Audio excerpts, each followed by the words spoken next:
Today, I want to talk about why you should play football, even if you know for a fact that you're not going to become a pro footballer. And not just play football, but take it seriously, almost as if you're living the life of a pro. I have played football for over 10 years now, and this game has shaped me in ways that I don't think I would have picked up from anywhere else. So these are the lessons that I've learned over the years. Motivation is easy when things are going your way, but the true test actually happens when the cheers fade. Like a marathon, within the first kilometer, it is nice. There are balloons, people are cheering, they're clapping for you, there are guns going off, it's lovely. But for the next 40 kilometers, there's nothing. Absolutely nothing. And then in the last kilometer, again, people are clapping for the winner, there are balloons, there are cheers, and all of that. But it's within those 40 kilometers that the race is actually won. You cannot win a marathon without those 40 kilometers of nothingness.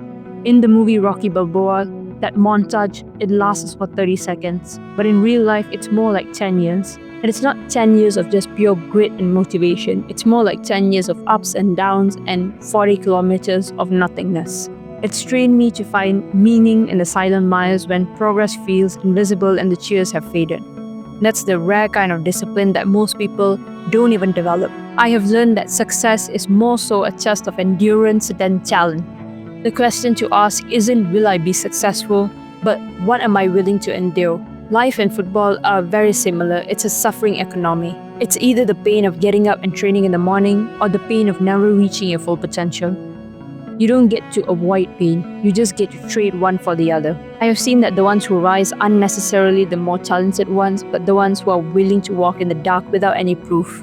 And somewhere along the way, I have learned to fall in love with the struggle. I now see it as sacred, as a privilege, because not everyone gets to choose their suffering. And if you have the opportunity to play and train in this game without any obstacles in the way, consider yourself lucky. What a privilege it is to be able to wake up every single day in the pursuit of a suffering of your own choice. You learn over time that there are no holidays, there are no weekends, there are no phases.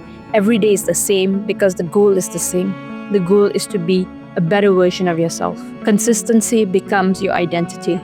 And it's taught me that timing is a myth. You make the timing right by putting in the work. An opportunity is only an opportunity if you can take it. Otherwise, it's just another maybe. Recently, I've learned that most of our fears aren't actually a result of threats, but rather memories. The fear of failing is less fearing the failure itself and more so fearing the judgment of other people when we do fail. If you do miss a shot in a game, you're less worried about the shot that you missed and you're more so worried about what your coaches and your teammates would think because you have skied that shot. Because the shot itself, that can be rectified. If you do score a goal later on in the game, for the most part, that missed shot, it will be forgotten. You just have to have the courage to not let that one mistake define your entire game. And courage, it isn't the absence of fear, it's doing the thing in spite of fear. And when you do reach a point where you're punching fear in the face, you realize that the only person standing in the way was you. You're afraid of confronting your own capabilities. You're afraid of going to the bottom of the ocean because you're afraid of what you'll find.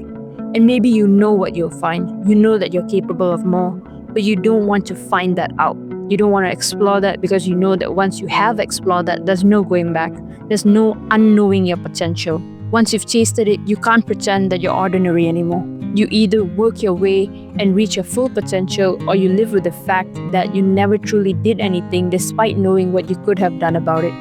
And knowing that will probably eat you up alive, so you play the safe option and you choose to not actually do anything about it and to not actually learn what your true capabilities are. And football, it will take you there.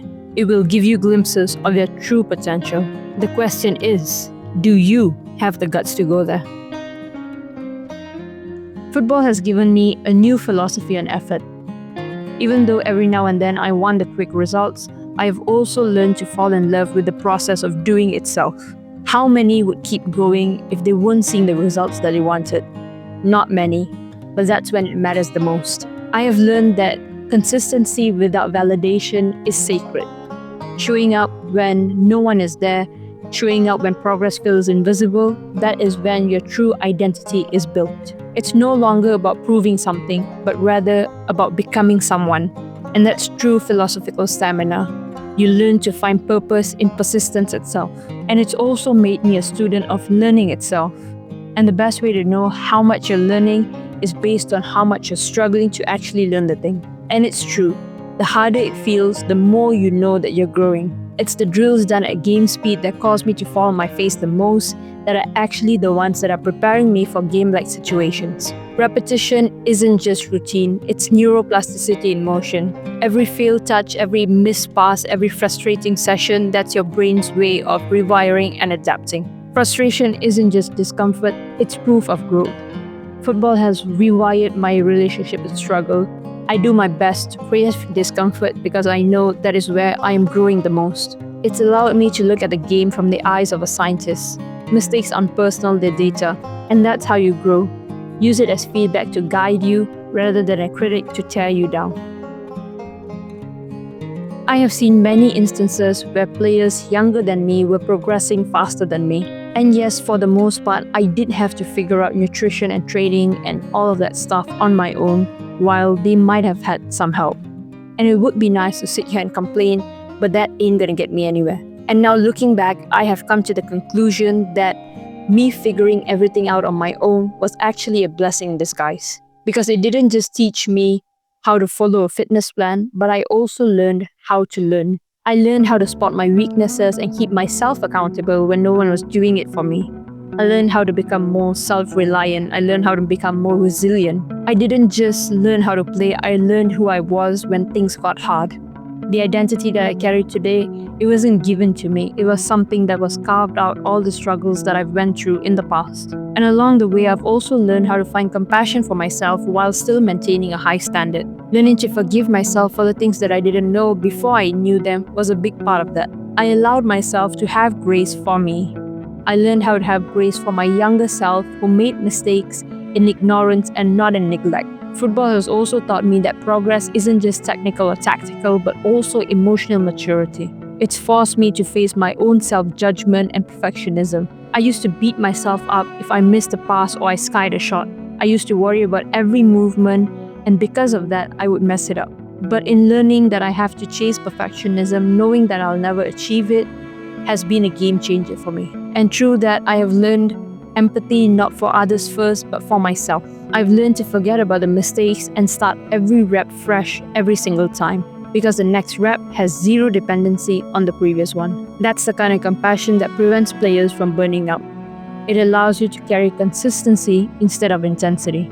Thank you for watching. I hope you've gained something valuable from this video.